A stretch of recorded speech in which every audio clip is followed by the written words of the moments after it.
Banyak orang bilang saya pura-pura sakit, nggak ada pura-pura sakit. Nggak ada orang yang mau dadanya dibolongin, dikasih kabel di sini 2 ya, untuk keluarin darah ke mesin terus dibalikin lagi. Nggak akan ada yang mau, kecuali dia sakit.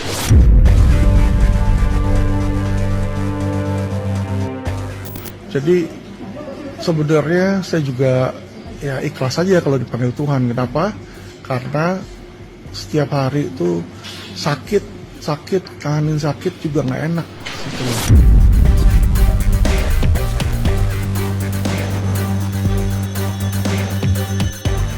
Kita bukan kehilangan tokoh yang baik dan pintar, cerdas, yang idealis, yang rela masuk penjara untuk kebenaran dan keadilan, yang tidak ada takutnya.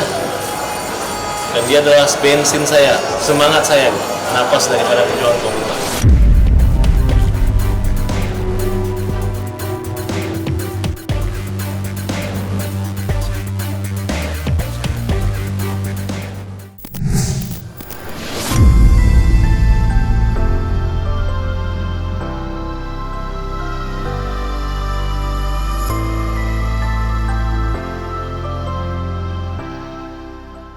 Kepergian advokat kondang Alvin Lim memang menyisakan luka mendalam serta perasaan nestapa yang masih sukar dihapuskan.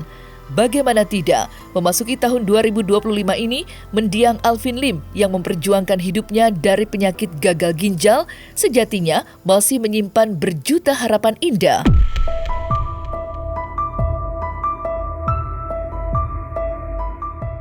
Salah satunya terkait rencana operasi cangkok ginjal yang diharapkan mampu memperpanjang kisah perjalanannya di dunia. Selain itu, mendiang Alvin Lim pun sempat pula memanjatkan harapannya untuk menjadi sosok yang lebih bijak dalam menjaga emosi.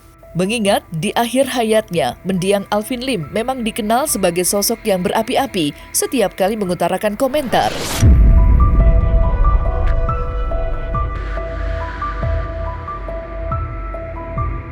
Dan seperti inilah curahan hati mendiang Alvin Lim kala ditemui secara eksklusif oleh tim Cumi-Cumi di penghujung tahun 2024 silam.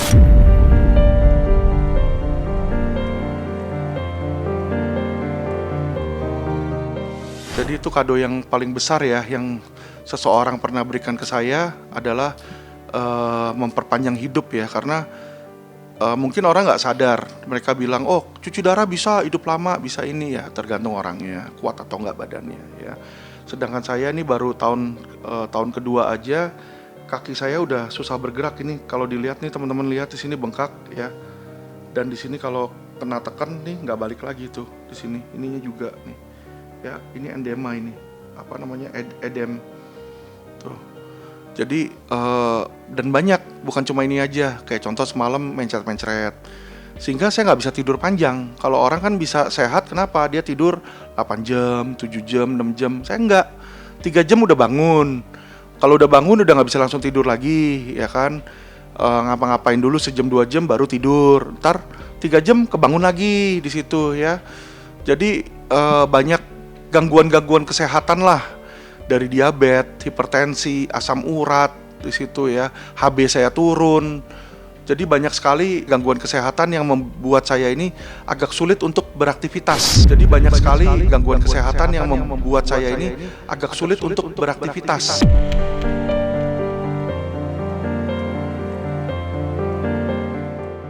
Saya sih berharap kalau memang bisa saya sehat kembali, otomatis kan darah tinggi saya turun nih. Ya kan? Karena kadang orang selalu bilang, Alvin Lim kok marah-marah terus. Saya sebenarnya nggak mau marah-marah, capek. Tapi nggak tahu kenapa, tiap kali kesel, ya darah saya tuh naik ke atas. Tensi saya bisa 210, 230, 240. Jadi otomatis suara keras, detak jantung kenceng di situ ya, badan tuh kayak adrenalinnya naik di situ. Nah, saya berharap dengan kesehatan saya sembuh nanti, saya bisa lebih kalem. Ya, saya bicara bisa lebih teduh gitu ya. Saya juga nggak mau sih marah-marah, berantem atau berbicara yang dengan kata-kata keras sebenarnya. Tapi kadang-kadang karena penyakit seseorang, hal itu bisa aja terjadi. Enggak sih. Jadi tahun 2025 itu saya lebih mengurangi jatah waktu saya di law firm. saya akan menambah jatah waktu saya di kecerdasan keuangan. Kalau law firm ini kan orang yang sudah kesulitan ya istilahnya, dia udah terjerat. Sedangkan keuangan ini ke depannya bakal jauh lebih penting karena akan Indonesia ini masuk ke resesi dan jumlah orang-orang yang miskin akan lebih banyak. Nah, dengan saya memberikan konsultasi keuangan dan training keuangan, ya kecerdasan keuangan, maka banyak orang yang tadinya nggak bisa jadi kaya, bisa jadi kaya. Itu yang saya harapkan, ya agar supaya rakyat Indonesia lebih banyak makmur. Jadi tahun 2025 saya akan memperbanyak waktu saya di bidang keuangan.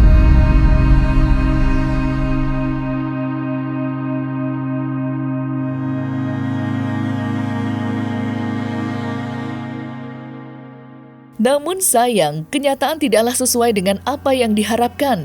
Apa mau dikata, semua itu hanyalah tinggal cerita. Operasi cangkok ginjal yang diharapkan oleh Alvin Lim terpaksa dibatalkan lantaran adanya 2 infeksi yang terjadi dalam raganya. Kekecewaan pun tak mampu disembunyikan mendiang Alvin Lim ketika menceritakan kenyataan itu.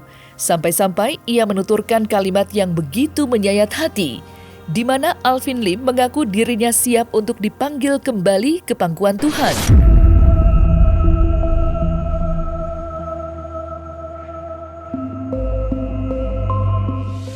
Saya udah ke dokter di sini nggak bisa cangkok ginjal dulu sampai infeksi ini sembuh. Komplikasi saya makin melebar di sini ya. Kaki udah susah digerakin di sini, nafas susah. Terus kalau malam selalu sesak nafas karena infeksi dan menggigil di situ teman-teman ya. Jadi sebenarnya saya juga ya ikhlas aja kalau dipanggil Tuhan. Kenapa? Karena setiap hari itu sakit, kangenin sakit juga nggak enak situ loh, ya kan.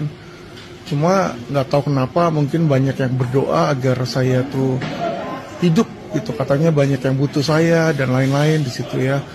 Makanya Tuhan belum kasih tuh dengerin doa mereka ya. Bahkan grup-grup pendeta di Indonesia tuh banyak doain saya juga ternyata. Saya ini udah gagal ginjal stadium 5 ya. Jadi komplikasi udah kemana-mana. Ini tadi baru keluar hasil PET scan. Saya ada infeksi nih di 2 tempat ya.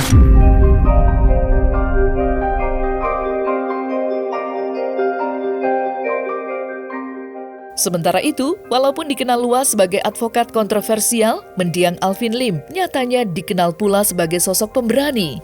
Pasalnya, tiap kali terjun dalam suatu kasus, mendiang Alvin Lim tak pernah sekalipun menunjukkan rasa gentar meski harus berhadapan dengan seisi dunia sekalipun. Saat Alvin merasa seseorang telah dizolimi, ia tidak akan gentar membela orang tersebut hingga ke ujung bumi. Ketika terlibat dalam kisruh donasi antara Agus dan Novi contohnya, Alvin yang merasa hak Agus telah direnggut paksa, sontak pasang badan membela. Bukan sekedar pembelaan hukum saja, mendiang Alvin Lim bahkan tak segan menggelontorkan dana cukup fantastis agar Agus Salim bisa mendapatkan pengobatan yang terbaik. Sebuah kemurahan hati yang sampai membuat Agus Salim dan Farhad Abbas kehabisan kata-kata.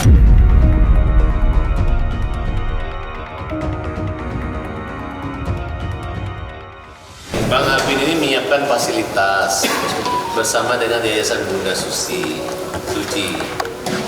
Nah, jadi di sini memang ada beberapa dokter yang belum ada di rumah sakit ini. Tapi bukan hanya masalah dia meyakinkan bahwa rumah sakit ini bisa membuat Agus sempurna operasi. Karena di sini hanya ada dokter retinanya, tapi yang korneanya nggak ada. Nah, setelah dibaca hasil dari kemarin, ya disarankan untuk melaksanakan operasi itu. Nah, kalau Agus mau ke Singapura, biaya ditanggulangi sama Bang Alvin, nggak ada masalah. Agus juga ada biaya, Bang Alvin ada biaya, Krisnamurti juga ada biaya, semua ada biaya. Jadi kita ini Bang Alvin nggak kesulitan uang, hanya kita dipersulit, uang udah diambil, digugat, dilaporin pidana. Itu saya bukannya sombong ya.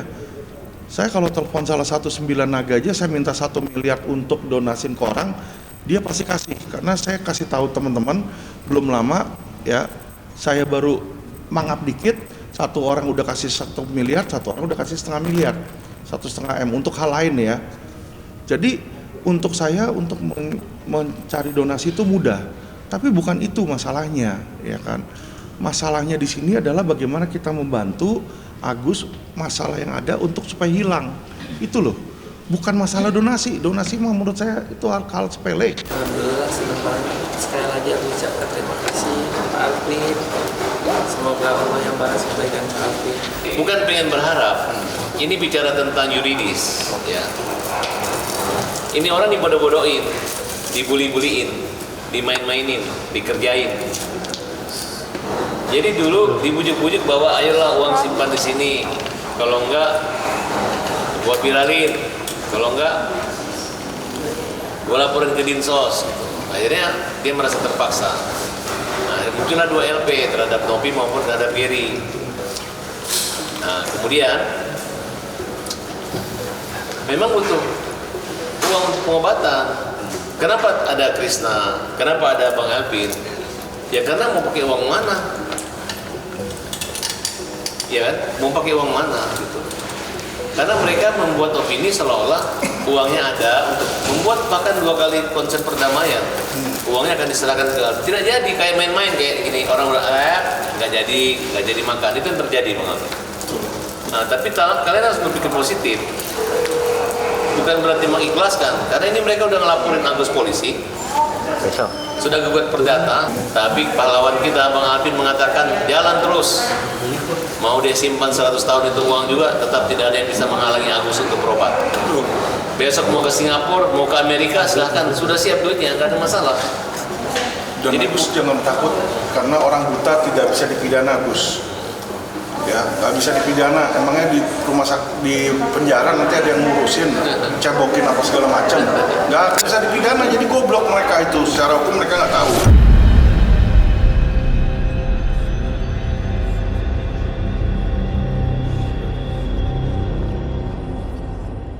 Hidup memanglah tidak hitam putih. Hal itulah yang sekiranya pantas menggambarkan sosok mendiang Alvin Lim di kala hidup. Di satu sisi, banyak pihak yang menaruh rasa tidak suka lantaran sikapnya yang cenderung bicara apa adanya.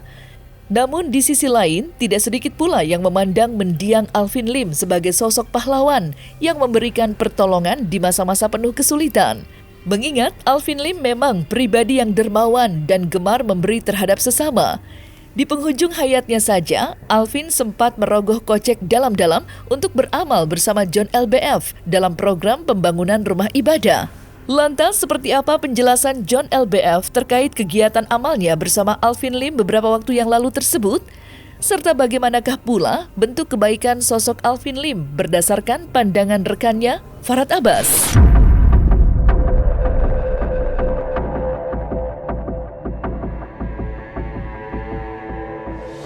Kita bukan kehilangan tokoh yang baik dan pintar, cerdas, yang idealis, yang rela masuk penjara untuk kebenaran dan keadilan, yang tidak ada takutnya. Dan dia adalah bensin saya, semangat saya, napas daripada perjuangan komunitas. Saya kemarin udah berjuang sendiri, tiba-tiba ada beliau, saya senang banget. Ada Bang John LBM juga, orangnya bantu kami juga, dan punya empati, simpati terhadap Agus Salim. Dan teman-teman juga pihak penyelenggara donatur. Jadi saya kehilangan, saya mau ketemu keluarganya karena mereka LQ adalah bagian daripada keluarga para nafas dan pejuang yang lemah. Perlu teman-teman ketahui, Bapak Alvin ini belum lama ini bersama dengan saya menyerahkan uang 100 juta masing-masing. Pak Alvin Lim 100 juta, saya 100 juta, dan itu dananya untuk kegiatan ke tempat-tempat ibadah. Saya bagikan itu buktinya ke media sosial saya, ada vihara, ada masjid, ada gereja, ya, dari dana yang kami kumpulkan total 200 juta rupiah. Jadi saya bersaksi bahwa Bapak Alvin Lim adalah orang yang baik, ya. Tolong bantu juga untuk masyarakat kita semua untuk mengirimkan doa terbaik, ya.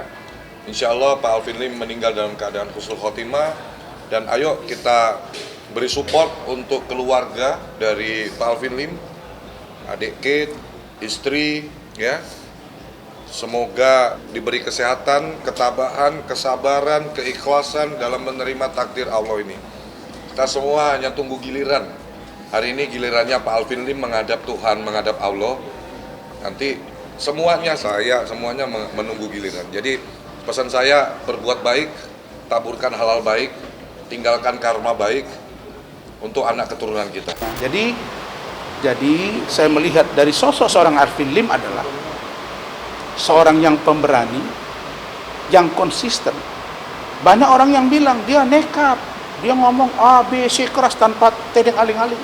Saya pernah tanya ke beliau, saudaraku ngomong begini itu keras banget loh. Ini kan bisa jadi fitnah. Udahlah bang, apa yang saya alami, apa yang saya rasakan itu yang saya omongkan. Biar sejarah yang mencatat apa yang saya sampaikan ini. Itu kata beliau. Beliau adalah satu pribadi yang sangat kontroversi dan fenomenal dalam dunia hukum kita, karena dia berani menyuarakan tidak henti-henti dan tidak mengenal takut, ya, menyentil aparat yang oknum-oknum dari kepolisian, oknum kejaksaan dan oknum pengadilan, dan juga memperjuangkan untuk hal-hal investasi bodong. Dan hal inilah yang membuat banyak pencari keadilan mendukung langkah-langkah beliau dan juga disegani oleh pihak lawan, ya. Mudah-mudahan amal ibadah dan kiprahnya bisa diikuti oleh para junior advokat, ya. Hal-hal yang baik diambil dan juga diikuti agar dunia hukum kita makin baik, sehingga terciptalah keadilan bagi masyarakat. Tidak ada lagi yang karena permainan oknum sehingga bisa dikriminalisasikan. Dan saya pribadi pernah dikriminalisasikan oleh kasus Koperasi Indosurya, yaitu Henry Surya dan juga Ketua Koperasi Sonia, dianggap mencemarkan nama baik, dan yang pada saat itu yang mendampingi saya adalah tim dari LQ Indonesia, ya. Walaupun akhirnya saya lakukan banding dan akhirnya hanya lakukan percobaan, dan itu tidak benar juga gitu loh apabila kita mau ini lagi. Tapi itu sudah lewat, ya. Intinya keadilan itu harus dicari, karena keadilan di Indonesia sangat mahal.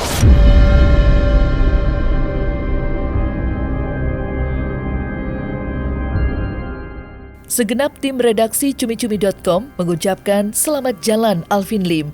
Semoga diberikan kedamaian serta mendapatkan tempat terbaik, yakni di pangkuan dan pelukan kasih dari Tuhan. Nah, selesai sudah Cumi Lovers. Saksikan terus Cumi Camp In Depth, kabar lengkap, mendalam dan akurat dari narasumber terpercaya. Dan jangan lupa untuk like, subscribe dan juga share channel YouTube Cumi Cumi.